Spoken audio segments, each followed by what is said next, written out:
Hundreds of thousands of families in North Carolina could get another check from the state. North Carolina is receiving about $5.7 billion from the latest stimulus package. Governor Cooper wants to use that money for another round of extra credit grants. Last year, those checks went to families with kids to help with the cost of remote learning and homeschooling. The difference this time is they're using income limits. We decided we would propose an income limit because we have a ton of news about the fourth stimulus check, Social Security benefits, SSI and SSDI. Continue watching this video because you don't want to miss out on this. There's a ton of news that we have to cover, so continue watching. Folks, more direct payments are arriving for millions of people, and it has been confirmed that states will continue to send out stimulus and tax refunds until the end of 2024. So you may be able to claim a fourth stimulus check before New Year's of 2023. This year has already been filled by rapid increase in inflation, with citizens and especially those from low-income households struggling financially in the face of a cost of living crisis. Following the two crisis years, the economy was hit hard with several supply chain shortages and ultimately drove up the price of everyday items, including groceries.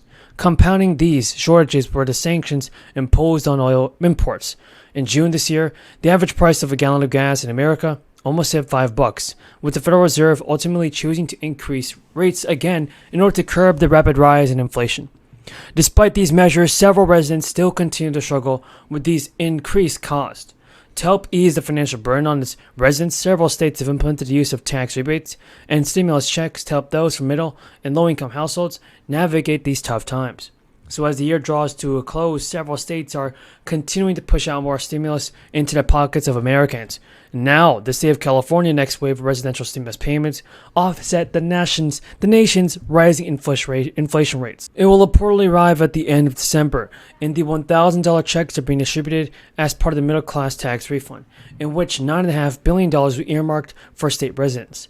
Payments will arrive either through direct deposit or a prepaid debit card, and residents are being told to expect a few weeks of delivery.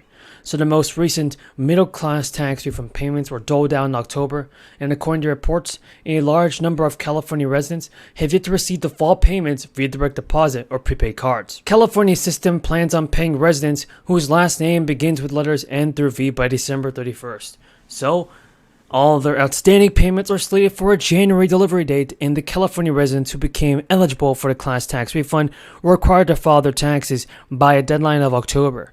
So payments amount will vary depending on marital status and your annual income. From February to October, America's inflation rate has been 7.7%. That's a peak of 9.1% back in June.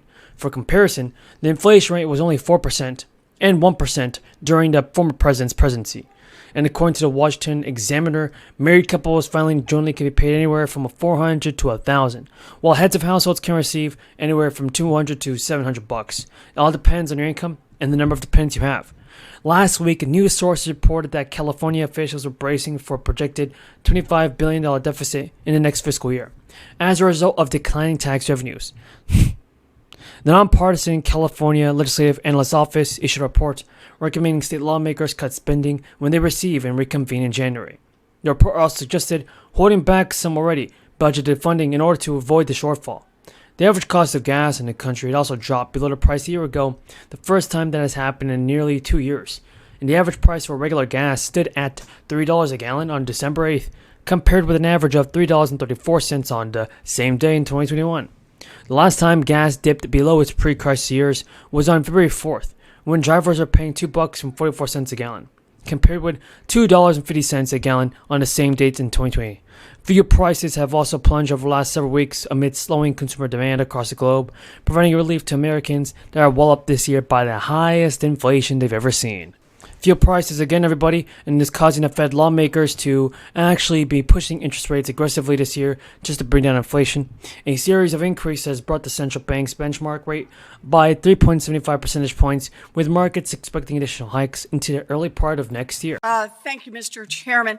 So Sam Bankman-Fried and other crypto billionaires argue crypto is special, but a basic principle of our financial system is same kind of transactions, same kind of risk, means same rules apply. Right now, if a bank takes money from terrorists and the banker then have broken the law. And that's why banks spend so much time and so much energy identifying who their customers are and reporting suspicious activity to authorities. A lot of crypto firms are not doing these kinds of checks. So crypto has become the preferred tool for terrorists, for ransomware gangs, for drug dealers, and for rogue states that want to launder money. In 2021, at least $14 billion in digital assets went to criminals. Now, that's a lot of drugs and a lot of ransoms and a lot of bombs and a lot of nuclear materials, but it is likely only the tip of the iceberg. A new report finds that one crypto exchange alone helped launder over $10 billion for criminals and countries like Iran. Even so, the crypto industry continues to take the position nothing should change. Professor Allen, the crypto industry claims that it doesn't need to do all of the know your customer and other anti-money laundering checks that banks do and stock. So debates on Social Security have been sparked in Congress among Democrats and Republicans. Lawmakers and economists are now urging that monthly Social Security benefits be increased to help Americans during this crisis. So here's the most important stimulus check and Social Security news that you want to know. Social Security beneficiaries are receiving the highest COLA adjustment in decades. That's thanks to rising inflation. The 5.9% increase went into effect in January. Prices have continued to climb higher since then, back in October. And according to data released this week, the CPI, which is the Consumer Price Index, climbed 7% in December from the previous year. That's the fastest increase since 1982. And excluding food and energy prices, the index was up 5.5% from the previous year. Record high inflation comes as policymakers and experts are debating whether Social Security's annual cost of living adjustment accurately reflects the price increases that seniors face. The Social Security Administration used a specific measurement known as the Consumer Price Index for urban wage earners and clerical workers to calculate those annual adjustments. But friends, new Social Security reform bills has just been proposed in Congress. This bill seeks to change the measurement to an experimental index for people ages 62 and over, known as the CPI for the elderly, or the CPIE. President Biden advocated for this change along with other Social Security reforms during his campaign. Social Security and senior advocacy groups have called for changing over to the CPIE, which was created in 1987 by the U.S. Bureau of Labor Statistics.